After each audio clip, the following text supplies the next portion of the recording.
Parlons foot, tiens, justement, Roman. Quelle leçon tirer du fiasco? C'est la question qui se pose après la déroute du Paris Saint-Germain en Ligue des Champions. Ouais, élimination en huitième de finale mercredi face au Bayern Munich. C'est la cinquième fois quand même en 7 ans. Et le budget pharaonique des Qataris n'y change rien. Cyril de la Morinerie, il y a un effectif à reconstruire. C'est ce que réclament des figures du PSG. Oui, de grands anciens du club comme Alain Giresse appellent à du changement sur Europe 1.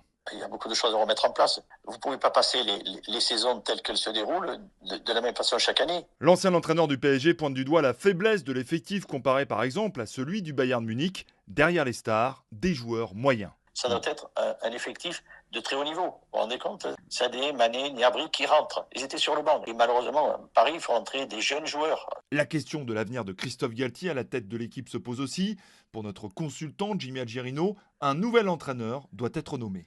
Il n'a pas apporté ce qu'on attend d'un coach, du jeu, tactiquement, dans le discours. Il a malheureusement pas su amener ce plus. La cellule médicale est aussi pointée du doigt avec beaucoup de joueurs blessés. Mais le PSG qui va intégrer en cours d'année son nouveau centre d'entraînement à Poissy bénéficiera d'un magnifique outil de travail. Cyril de la Morinerie du service des sports d'Europe 1. Le PSG qui sera de retour d'ailleurs demain sur le terrain de la Ligue 1. Les Parisiens jouent à Brest pour la 27e journée du championnat. Lille-Lyon, en revanche, c'est ce soir et ce sera à suivre en direct dans Europe 1 Sport.